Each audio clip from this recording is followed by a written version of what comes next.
Alors, correction des exercices qui étaient à faire pour aujourd'hui. Donc pour le 23, c'est la fabrication d'un capteur de luminosité. Donc une photorésistance est un dipôle dont la résistance varie avec la luminosité, comme le montre le graphique ci-dessous. Donc on n'a pas vu ça en cours, mais vous vous rappelez, on a vu une thermistance, c'est-à-dire que la résistance variait en fonction de la température. Et bien là, c'est une photorésistance, la résistance va varier en fonction de l'éclairement. Alors l'éclairement, on mesure ça en lux. Bon, retenez simplement que plus la valeur en lux est élevée, plus il va y avoir une grande luminosité. D'accord? Et on voit que cette résistance, c'est bien justement, vous voyez, la résistance de ce composant va varier en fonction de la luminosité. D'accord? Et on va fabriquer un capteur de luminosité à intégrer dans un dispositif d'allumage automatique. Alors, pour cela, on place en série la photorésistance et une DEL. On alimente le circuit à l'aide d'une source de tension de 5 volts. Pour fonctionner, la tension entre les bandes de la DEL doit être de 2,7 volts. L'intensité du courant dans sa branche est alors de 10 mA. Premièrement, comment varie la résistance de la photorésistance lorsque l'éclairement augmente? Il y a juste à regarder le petit schéma au-dessus. Lorsque l'éclairement augmente, d'accord, ici, que fait la valeur de la résistance? Eh bien, elle diminue. D'accord, si j'ai un éclairement très faible, j'ai une grande valeur de résistance. Si jamais j'ai un éclairement très élevé, j'ai une plus petite valeur de résistance. Donc vous mettez que lorsque l'éclairement augmente, la valeur de la résistance diminue.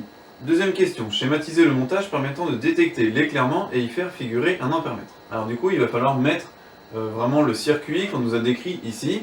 Donc ça nous donne quoi? Ça nous donne ceci, on a dit de mettre en série. En série, ça veut dire qu'on ne va pas faire de nœuds, d'accord? Il faut tout mettre à la suite. La photorésistance, la DEL, et on alimente tout ça avec une source de tension de 5 volts. Du coup, la photorésistance, la DEL, et tout ça est alimenté avec une source de tension comme ceci qui fait donc 5 volts. On nous dit aussi qu'il faut placer un ampèremètre. Alors on peut le placer n'importe où, puisque dans un circuit série, là vous voyez bien qu'il n'y a aucun nœud, donc le courant I est le même partout, que ce soit là, là, là, là ou là, c'est le même courant. On le place où l'on veut, simplement il faut faire rentrer dans la borne A, enfin 10 A, 20 A, etc., le côté qui vient de la borne positive du générateur, et on fait ressortir par la borne corne celui qui va aller rejoindre la borne négative. D'accord? Comme ça, la valeur du courant affiché est bien positive. Ensuite, il faut flécher les tensions. Alors pour cela, la tension aux bornes du générateur est bien 5 volts. Donc ici, je vais avoir 0 volts et là, je vais avoir 5 volts. D'accord? Comme ceci. On peut faire une petite flèche, mais voilà. Sinon, la flèche, c'est vraiment de là à là, 5 volts. Et ici et là, eh bien, je vais avoir les deux tensions aux bandes de mes composants. Donc ici, la photorésistance. On peut l'appeler UR comme c'est une photorésistance. Et ici, la tension aux bandes de la DEL, donc UDEL. Voilà pour ce circuit. Question 3. Calculer la résistance de la photorésistance lorsque la DEL fonctionne. Il va falloir combiner un peu tout ce qu'on a vu dans le cours. Pour l'instant, on sait que l'on a ici 5 volts. Et on nous dit que lorsque la DEL fonctionne, eh bien ici il y a 2,7 volts. Alors vous verrez ça dans l'exercice 25 juste après, mais là c'est ce qu'on appelle un pont diviseur de tension. Sinon, ça va être assez facile de voir ce qui va se passer. Là j'ai 5 volts, là j'ai 2,7 volts. À votre avis, combien je vais avoir de volts ici, quelle va être la tension? Eh bien, je vais faire 5 moins 2,7. Ça va me donner du coup ici 2,3 volts. Donc c'est ce qu'on vous dit là. En fait tout ça c'est la loi des mailles, bien évidemment. D'après la loi des mailles, U source égale UR plus UDEL. Je vous le refais rapidement. Si je tourne dans ce sens par exemple, et que je vous fais, du coup je commence par là, donc U source elle est dans le même sens que le sens de parcours de la maille, du coup je la mets à gauche par exemple, là c'est dans le sens opposé, donc je la mets à droite, c'est UDEL, et là c'est dans le sens opposé aussi, donc c'est UR à droite, et du coup ça fait U source égale UR plus UDEL, d'accord? Donc ça veut simplement dire que tout ça, c'est égal à ça, plus ça. Et donc 5 volts, et UDEL, eh ben, ça vaut 2,7 volts. Du coup, je peux en déduire que UR, c'est quoi? C'est U source moins UDEL, ce que je vous disais. Là, si j'ai 5 volts, et que là j'ai 2,7, eh ben, ici, je vais avoir 5 moins 2,7. Et ça me donne 2,3 volts. On a un premier résultat, on sait qu'il y a 2,3 volts ici. Nous, ce que l'on veut trouver, c'est la résistance qu'il y a ici, la valeur de la résistance aux bornes de cette photorésistance. Alors, il me faut quelque chose qui relie une tension, une intensité puisque je la connais. La tension, je viens de la trouver. Et je veux trouver une résistance. Bon, bah là, il faut utiliser ce qu'on appelle la loi d'Ohm. U égale R fois I. Du coup, j'ai UR égale R fois I. Donc je cherche R, ça me fait UR divisé par I. D'accord, je divise de chaque côté par I. Là, il n'y a plus de I, et là, ça fait divisé par I. UR, je viens de le trouver, c'est 2,3 volts. I, c'est 10 mA. Attention, milli, il faut le mettre en ampères. Hein. Donc du coup, ça fait 10 fois 10 moins 3. Et ça me donne 2,3 fois 10 puissance 2 ohms. Ok, donc je connais maintenant la résistance, ici, aux bandes de la photorésistance, c'est 2,3 fois 10 puissance 2 ohms. À quoi ça sert ceci? Eh bien, comme on l'a dit dans le cours, en déduire la valeur de l'éclairement qui a permis l'allumage de la DEL. Donc on a dit 2,3 fois 10 puissance 2 ohms. Si on regarde sur notre courbe d'étalonnage, 2,3 fois 10 puissance 2, c'est environ, c'est 230 à peu près. Hein. Donc 230, si je regarde par là, ça me fait quelque chose ici sur cette courbe d'étalonnage. Donc on va être autour des 1500, 1400, 1500 lux. Ça veut dire quoi? Ça veut dire que ce circuit, si un éclairement qui est supérieur à 1500 lux, eh bien il n'y a pas d'allumage de la lumière. Par contre, dès que l'éclairement va descendre en dessous de 1500 lux, alors la résistance va valoir 230 ohms, et à ce moment-là, il va y avoir du coup assez de tension aux bornes de la LED pour qu'elle s'allume, hein, il lui faut 2,7 volts, et du coup ça va allumer les lumières. Donc typiquement ce que vous retrouvez dans les allumages automatiques, dans tout ce qui est aussi les phares de voiture, vous savez, allumage automatique des feux, et bien c'est ça, dès qu'il y a un capteur d'éclairement, dès que vous passez sous une valeur, hop, ça vous allume les feux. Donc voilà à quoi servent tous ces petits capteurs. Alors on passe au 25, le pont diviseur de tension. Alors c'est quelque chose qui a l'air assez complexe au départ, et en fait vous allez voir que finalement c'est assez simple. Alors le montage à pont diviseur de tension, schématisé ci-contre, est souvent utilisé dans les capteurs électriques, justement on l'a vu dans le cours. La résistance R2 dépend d'un paramètre extérieur. Dans ce montage, vous avez R2 qui vaut 100 ohms, R1 200 ohms, et vous avez la tension UAE, entre là et là, qui vaut 6 volts. Justement, dans l'autre exercice sur la photorésistance, on avait une résistance ici variable. Bon, en tous les cas, on va voir le principe général du pont diviseur de tension. On mesure la tension UCD, donc c'est-à-dire celle-ci. Citer un paramètre dont peut dépendre R2. Comme on l'a dit dans le cours, hein, R2 peut dépendre de la température, de la lumière, de la pression, etc. etc. Ensuite, deuxièmement, petit a, exprimer UBD en fonction de UAE. Alors, UBD en fonction de UAE. Bon, et bien là, soit vous refaites tout ce qu'on a fait avec la loi d'émail dans les exercices précédents, soit vous rendez compte que UBD, c'est quoi en hauteur si vous voulez. Là, vous êtes d'accord qu'il n'y a aucun composant, là non plus, donc la tension aux bornes de ces fils est nulle. Si la tension ici est nulle entre D et E, et si la tension est nulle entre B et A, eh bien nécessairement j'ai UBD qui est égal à UAE. D'accord? C'est-à-dire que si là j'ai 6 volts, là j'ai forcément 6 volts. Puisque j'ai aucun composant qui va me faire chuter la tension entre les deux. Donc c'est ce qu'on vous dit ici dans la correction. En détaillant, on peut refaire avec toute la loi d'émail. Hein, donc UAE égale UAB plus UBC, UCD, UDE. Mais la tension aux bornes des fils est nulle. Donc j'ai UAB égale UDE qui vaut 0. Autrement dit, j'ai UAE qui vaut UBC plus UCD, c'est-à-dire les deux tensions, d'accord, UBC et UCD. Et UBC plus UCD, vu que j'ai rien aussi entre les deux, eh bien ça me fait UBD. D'accord ? On va essayer vraiment de voir ça avec des hauteurs, il n'y a aucun composant, c'est quand même assez facile à comprendre. Du coup, ces deux tensions sont égales. Ensuite, question 2b. En déduire l'expression de l'intensité du courant électrique en fonction de UAE, R1 et R2. Alors là, ça se complique un petit peu. On a vu dans le cours ce qu'on appelle la loi d'Ohm. D'accord ? On a U égale R fois I. Donc qu'est-ce que je vais faire ici ? Je vais l'appliquer pour chacun des conducteurs ohmiques. Donc d'après la loi d'Ohm pour les conducteurs ohmiques de résistance R1 et R2, pour R1, d'accord ? On va l'appliquer pour R1 et pour R2. Donc pour R1, j'ai quoi ? Sur R1, c'est la tension UBC. Du coup, j'ai UBC égale R1I. Et pour R2, c'est UCD, donc j'ai UCD qui vaut R2I. Vous êtes d'accord que I c'est le même courant. Hein. J'ai I qui part là du générateur, il circule comme ceci. J'ai pas de I1 ou I2, il n'y a pas de nœud, d'accord, avec autre chose, donc c'est vraiment le même courant qui circule dans R1 et dans R2.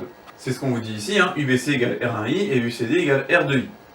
On en déduit quoi? Eh bien on a dit que UAE c'était UBC plus UCD, d'accord? UAE c'est la somme des deux tensions. Eh bien je remplace UBC par R1I, Et UCD, je le remplace par R de I. Je vous ai dit que I c'était le même, d'accord? C'est exactement le même I, c'est pas I1 et I2. Donc comme c'est le même, je peux factoriser par I, et ça me donne U1E égale I fois R1 plus R2. D'accord? J'ai factorisé par I, ça fait R1 plus R2. Et donc I, si je divise par R1 plus R2 de chaque côté, là ça s'en va, et ça me fait du coup I égale UAE sur R1 plus R2. Ça c'est intéressant puisque je connais maintenant I en fonction des autres paramètres. Alors on ne lui a pas donné une valeur, d'accord? Mais on connaît I en fonction de UAE et de R1 plus R2. Ensuite, question 3, exprimer la tension UCD en fonction de UAE, R1 et R2, puis expliquer l'appellation diviseur de tension. Et bien d'après la loi d'Ohm, on a vu, vous vous rappelez que UCD c'était R2 fois I. Ça on l'a déjà vu ici. La tension aux bornes de UCD, pardon, la tension aux bornes de R2, c'est UCD et c'est donc R2 fois I. Mais I, on vient de l'exprimer, on a dit que c'était UAE sur R1 plus R2. Du coup ça fait UCD égale R2 divisé par R1 plus R2 fois UAE. Et on vous dit quoi? Que le rapport R2 divisé par R1 plus R2 est plus petit que 1, donc la tension UCD est plus faible que la tension UAE. Cette dernière est bien divisée, d'où l'expression de pont diviseur de tension. Alors là c'est un petit peu rapide, mais on va revenir sur le schéma pour comprendre un peu mieux tout ça. Donc on vient de dire que UCD c'était R2 divisé par R1 plus R2 fois UAE. On va prendre un exemple pour bien comprendre. Si par exemple j'ai, donc on a dit 6 volts ici, on imagine que j'ai 10 ohms là et 10 ohms là. Alors UCD, on va faire le calcul, qu'est-ce que ça vaut? Eh bien on a dit que c'était R2 divisé par R1 plus R2. Donc R2 c'est 10 ohms, divisé par R1 plus R2, 10 plus 10 ça fait 20. Donc ça fait 10 divisé par 20, ça fait 1 demi. Donc j'ai UCD qui est égal à 1 demi de UAE. Eh bien ça veut dire qu'il est égal à 3 volts. Donc si en fait là j'ai 6 volts et là les résistances sont égales, eh bien j'aurai 3 volts ici. Et vous allez deviner que du coup vous allez avoir 3 volts là. Si jamais j'ai 10 et 20, eh bien ça va me faire par exemple ici 10 divisé par 10 plus 20, 10 divisé par 30, donc là j'aurai 1 tiers de la tension, c'est-à-dire 2 volts par exemple, et là j'aurai 4 volts.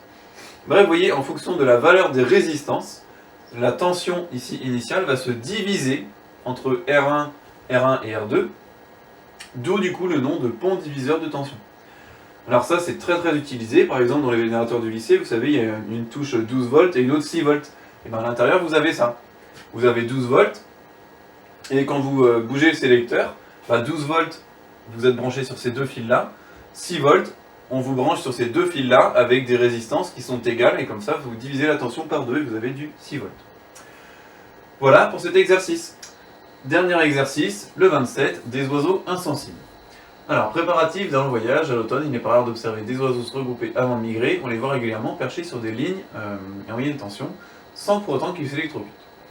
Une ligne à moyenne tension, c'est quoi? Eh bien, c'est ce qui aujourd'hui est constitué principalement d'aluminium de masse volumique plus faible que le cuivre. La résistance électrique du câble dépend de sa longueur. Sa valeur par mètre de câble est de 1,87 fois 10-4 ohms par mètre. Donc si vous avez 1 mètre de câble, la résistance est de 1,87 fois 10-4 ohms. Vous voyez que c'est très petit, c'est 10-4 ohms. Heureusement, puisque on veut que ça résiste le moins possible au passage du courant, sinon, si ça résiste au passage du courant, c'est pas intéressant, puisque justement on veut le transporter. L'intensité du courant électrique pouvant circuler dans le câble électrique d'une ligne moyenne tension peut atteindre I égale 400 A. Si les deux pattes d'un oiseau sont séparées d'une distance de 5 cm, déterminez la résistance électrique de la portion du câble délimitée par les pattes de l'oiseau. Eh bien, on vient de nous dire que pour 1 mètre, la résistance allait être de 1,87 fois 10-4 ohms. Du coup, on n'a pas 1 mètre, on imagine que l'on a 5 cm. Ça nous donne un produit en croix. Donc ici, pour 1 mètre, c'est 1,87 10-4. Donc pour 5 cm, attention, centimètre c'est 10-2, donc 5 fois 10-2. Qu'est-ce que ça va me donner? Eh bien, je fais 5 10-2 fois 1,87 10.4 divisé par 1, soit 9,4 fois 10-6 ohms. Donc ça, c'est la résistance qu'il y a entre les deux pattes de l'oiseau lorsqu'il touche les deux parties du fil. Du coup, on peut dire que c'est très faible, d'accord? C'est de l'ordre de 1 millionième de ohm. C'est très faible. Calculer la tension entre les deux pattes. Alors, j'ai une résistance, j'ai une intensité. On me demande de calculer une tension. Et bon, là, je dois tout de suite penser à la loi d'Ohm. Donc, d'après la loi d'Ohm, en supposant que l'intensité du courant électrique est de 400 A, parce que c'est ce qu'on nous donne dans l'exercice, la tension entre les deux pattes de l'oiseau est de bien, U égale R fois I. R pat, on vient de le déterminer, hein, c'est 9,4 10-6, fois I 400 ampères. Ça nous donne 3,8 10-3 volts, soit 3,8 millivolts. Qu'est-ce qu'on peut conclure de tout ça? Question 3. Expliquer pourquoi un oiseau situé sur une ligne moyenne tension ne s'électrocute pas. Eh bien, la tension entre les pattes de l'oiseau est très faible, 3,8 millivolts, ce qui explique qu'il ne s'électrocute pas. Eh bien oui, je vous l'avais dit un petit peu en introduction du cours. Si vous êtes, et ce serait la même chose pour un être humain, si vraiment vous êtes sur le fil avec les pieds très peu écartés, la différence de tension entre vos deux pieds est très très faible, et donc vous ne vous électrocutez pas. D'accord ? Ce qui va être dangereux, c'est si vous touchez par exemple un bout du fil avec une main, et avec l'autre vous allez toucher la terre. Là vous allez avoir une différence de tension très très grande, puisque la tension de la terre c'est quoi? C'est 0 volts. Et la tension du câble, eh bien ça va être 200 000, 400 000 volts par exemple. Alors heureusement c'est pas possible de les toucher hein, comme ça bien évidemment, puisque les câbles sont justement très très hauts. Mais si on imagine que c'est possible, donc vous touchez d'un côté 400 000 volts et de l'autre côté avec vos pieds 0 volts, eh bien, il y a 400 000 volts d'écart entre votre main et votre pied, et bien là en fait vous êtes électrocuté tout de suite, vous mourrez instantanément. Si par contre vous êtes sur le fil et que vous êtes vraiment très peu écarté comme c'est le cas pour les oiseaux, eh bien là vous ne vous électrocutez pas. D'accord? La tension, c'est vraiment la différence de potentiel, ça se mesure en volts et il faut savoir donc combien vous avez entre deux points du corps. Plus cette valeur est grande, plus vous allez avoir un risque de vous faire électrocuter. Voilà pour ces exercices.